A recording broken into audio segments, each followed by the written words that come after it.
بسم اللہ الرحمن الرحیم۔ سید اسپیکس ٹی وی سے میں ہوں سید عابد علی۔ امید ہے آپ تمام لوگ خیریت سے ہوں گے اور صحت اور ایمان کی اچھی حالت میں ہوں گے۔ آج بات کرنے کے لیے کئی موضوعات ہیں، لیکن میں جن موضوعات پہ بات کروں گا اس میں رانا ثناء اللہ کا ٹویٹ اور ایف آئی اے کو ہدایات، اور نیب لاہور کے D I G retired major Shahzad Saleem کی اسلام آباد ہائی کورٹ میں اپیل، اور لاہور میں پی ٹی آئی کی انتخابی مہم کے سلسلے میں ہونے والی کارنر میٹنگ سے ایف سی کے اہلکار کی گرفتاری۔ تو آئیے پروگرام شروع کرتے ہیں۔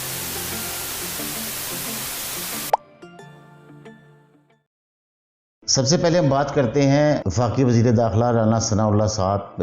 نے ٹویٹ کے ذریعے ایک بیان جاری کیا ہے، جو کہ جس میں انہوں نے لکھا ہے کہ سب کے لیے، خصوصاً جو ہے نون لیگ کے سے متعلق لوگوں کے لیے یہ پیغام ہے، جس میں انہوں نے لفظ استعمال کیا عمرانی باولا۔ انہوں نے کہا کہ اگر آپ باہر نکلیں اور آپ کو کہ عمرانی باولا جو ہے وہ آپ کے ساتھ آپ کو ہراساں کرے، کوئی نعرے لگائے، یا جہاں کسی ریسٹورنٹ میں ہیں، کسی شادی میں ہیں، کسی دکان پہ ہیں، خریداری کے لیے، سیر کے لیے نکلے میں، تو آپ اس کی ویڈیو بنا لیں اور ویڈیو بنا کر F I A cyber crime wing کو بھیج دیں، تو اس کے خلاف سخت کارروائی کی جائے گی اور اس کا شناختی کارڈ اور پاسپورٹ بھی بلاک کیا جا سکتا ہے۔ اس کے علاوہ انہوں نے کہا کہ اگر کوئی آپ سے ہاتھ تباہی کرنے پر اتر آئے تو پھر آپ اپنے دفاع کا حق استعمال کر سکتے ہیں، ادروائز آپ قانون کو ہاتھ میں نہ لیں اور ان کی ویڈیو ایسی بنائیں جس میں ان کی شناخت ہو اور وہ ایف آئی سائبر کرائم کو بھیج دیں یا سوشل میڈیا پہ ایف آئی اے کو ٹیگ کر دیں، تاکہ آپ کے حقوق کا تحفظ ہو سکے۔ کیونکہ آئین میں جہاں فریڈم آف اسپیچ ہے، جس کی کہ بہت زیادہ بات ہوتی ہے کہ آئین میں اظہار رائے کی آزادی ہے اور ہے سب کو، عمران ریاض خان کی گرفتاری پہ ہونے والے جو 2 ویلاگز ہیں میرے، ان میں نے اس کی بڑی بھرپور حمایت کی ہے اور عمران ریاض خان کے حق کو میں نے بھرپور دفاع کیا۔ لیکن اسی طرح آئین میں ایک ہے فریڈم آف موومنٹ، نقل و حرکت کی آزادی۔ ہر شخص آزاد ہے کہ وہ اپنے کسی کام سے، کسی بھی وجہ سے وہ گھر سے باہر نکلتا ہے تو اس کو بھی ہراساں آپ نہیں کر سکتے، اور اس کا یہ حق ہے کہ وہ نقل و حرکت میں جو جہاں وہ جانا چاہتا ہے اور جو وہ کرنا چاہتا ہے وہ کرے، جب تک کہ وہ قانون کے خلاف کوئی بات نہیں کرتا۔ یہ غالباً احسن اقبال کے ساتھ ہونے والے واقعے کے بعد جو ہے یہ اس چیز کا فیصلہ کیا گیا ہے، کیونکہ احسن اقبال صاحب کے ساتھ جو بھیرا ریسٹ ایریا میں واقعہ ہوا تھا، اس فیملی نے تو خیر معافی مانگ لی، لیکن پی ٹی والوں کا موقف یہ ہے کہ ان کو سرکاری پریشر، ان پہ بہت دباؤ ڈالا گیا اور اس کے ذریعے معافی جو ہے ان سے منگوائی گئی۔ لیکن جو متعلقہ فیملی ہے، عامہ علی شیر غالباً ان کا نام ہے، تو انہوں نے اس کی تردید کی، انہوں نے کہا کہ ہمیں خود احساس ہوا کہ ہم نے جو کچھ کیا وہ کوئی مناسب نہیں تھا اور اچھا نہیں تھا، تو اس لیے ہم نے معافی، ہم ان کے گھر گئے خود چل کے اور ہم نے ان سے معذرت کی، اور انہوں نے بھی ہمارے ساتھ بہت یعنی کہ اچھا رویہ اور برتاؤ رکھا۔ حیرت انگیز طور پہ کل لیا کے جلسے میں عمران خان صاحب نے اس چیز کو پھر جن کے اس کی تعریف کی، اس بات کی کہ اگر آپ کسی سیاسی مخالف کو راستے میں یا کسی ریسٹورنٹ میں یا شادی یا کہیں بھی آپ جو ہے اس پہ آوازیں کستے ہیں اور ان کو چور کہتے ہیں تو بالکل ٹھیک ہے، چونکہ وہ چور ہیں۔ اب اس میں بات یہ ہے کہ اگر ہم اخلاقی طور پہ دیکھیں، جو معاشرتی پیمانے ہوتے ہیں اور قانونی طور پہ بھی، تو یہ بات تھوڑی سی مناسب جو ہے معلوم نہیں ہوتی۔ دیکھیں جس طرح پی ٹی آئی والے سمجھتے ہیں کہ نون لیگ والے چور ہیں، ڈاکو ہیں اور انہوں نے ملک کو بہت نقصان کیا ہے، اس طرح یقیناً جو ہے پی ٹی آئی کے جو مخالف لوگ ہیں، جو کہ نون لیگ میں ہیں، پیپلز پارٹی میں ہیں اور فضل الرحمان صاحب کی جمعیت علماء اسلام میں ہیں، تو وہ بھی جو ہے وہ یہ عمران خان صاحب کے بارے میں کوئی اچھے خیالات نہیں رکھتے۔ تو اگر اس چیز کو ہم اس کی سپورٹ کی جائے تو یہ ملک میں واقعی ایک انارکی اور خانہ جنگی کی طرف جو ہے نا، میں سمجھتا ہوں کہ طرف لے جانے والا اقدام ہوگا، اور اس کو بہرحال روکنا چاہیے، اس کے لیے کوئی لائن ڈرا کرنی چاہیے، اور خصوصاً عمران خان کی سطح کے جو ہے جو لیڈر ہیں، جو اپنی پارٹی کے چیئرمین بھی ہیں اور سابق وزیر اعظم بھی رہے ہیں، ان کو میرے خیال کے مطابق، میری ذاتی رائے میں، اس قسم کے خیالات کی ترویج نہیں کرنی چاہیے، بلکہ اس کے لیے ان کو اس کی حوصلہ شکنی کرنی چاہیے۔ اس کے علاوہ آج ایک اور جو ہے وہ خبر ہے، اس کا بھی ذکر کر دیتے ہیں، وہ یہ ہے کہ شہباز شریف حکومت نے پیٹرول کی قیمتوں میں کمی کا فائدہ عوام تک پہنچانے کا جو ہے وہ اعلان کیا ہے، اور ان کا کہنا ہے کہ جو ہمیں سستا پیٹرول مل رہا ہے تو اس کا فائدہ پوری ایمانداری سے اور پورے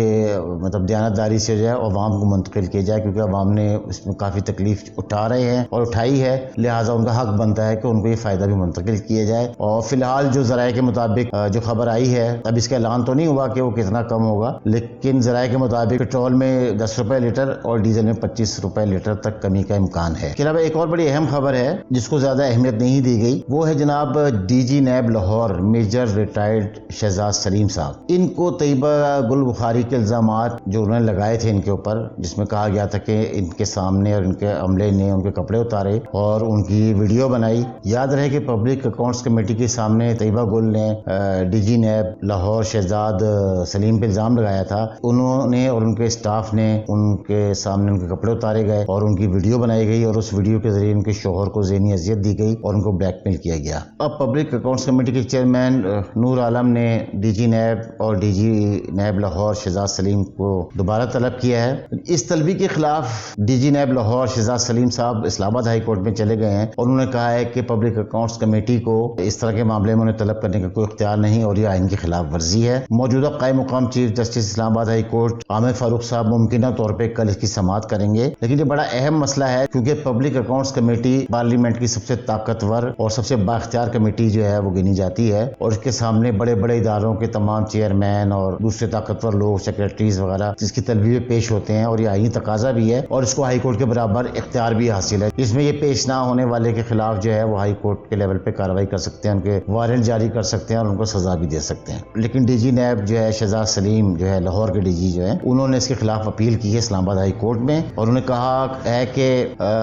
پبلک اکاؤنٹس کمیٹی کو اس کیس کا فیصلہ ہونے تک انہیں مطلب اپنے سامنے پیش ہونے کا جو انہوں نے حکم دیا اس سے روکا جائے. واضح ہے کہ طیبہ گل نے ایک درخواست جو ہے وہ 2021 سے احتساب عدالت نمبر 1 میں بھی جو ہے سیکشن 18H کے تحت دائر کی ہے. احتساب کورٹ نے اس سے جواب میں نیب سے جو ہے وہ جواب طلب کیا تھا، چونکہ ابھی کچھ دن پہلے جو ہے نیب نے جمع کرایا ہے تقریباً 1 سال کے بعد، لیکن اس کے علاوہ اس پہ ابھی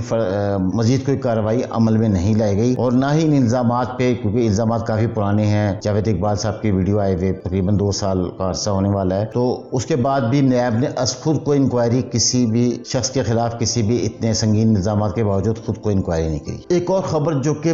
اپنے نوعیت کے اعتبار سے میں سمجھتا ہوں کہ بہت سنگین بھی ہے اور بڑی چونکا دینے والی بھی ہے، وہ یہ ہے کہ کل لاہور میں جو ضمنی الیکشن ہو رہا ہے وہاں ایک حلقہ ہے پی پی 168 اور وہاں سے پی ٹی آئی کے ملک نواز اعوان صاحب الیکشن لڑ رہے ہیں. کل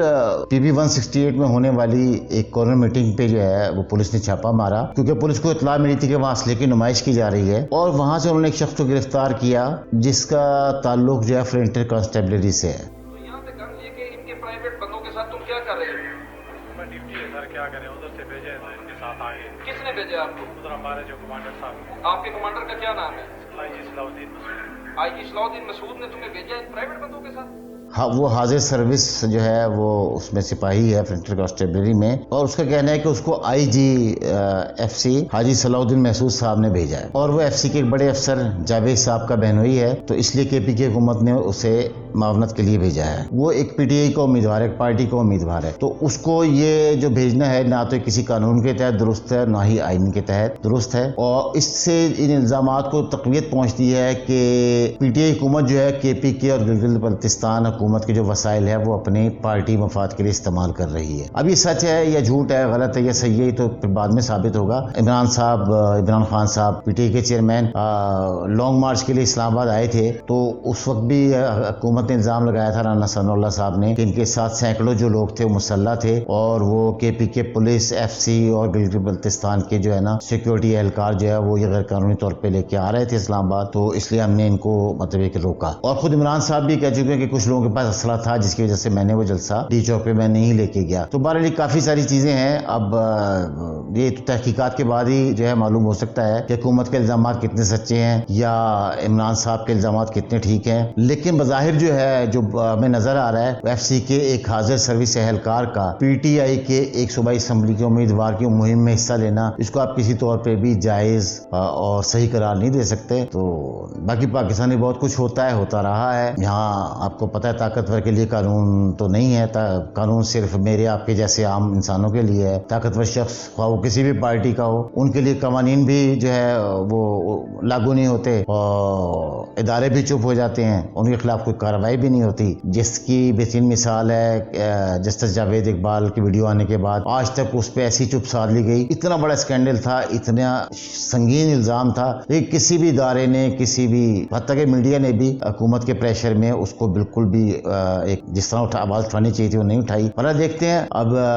یہ اس کے مزید تفصیلات کا انتظار ہے، جب تفصیلات آئے گی تو انشاءاللہ آپ کو آگاہ کریں گے۔ اپنے آس پاس کے لوگوں کا خیال رکھیے گا۔ السلام علیکم ورحمۃ اللہ وبرکاتہ۔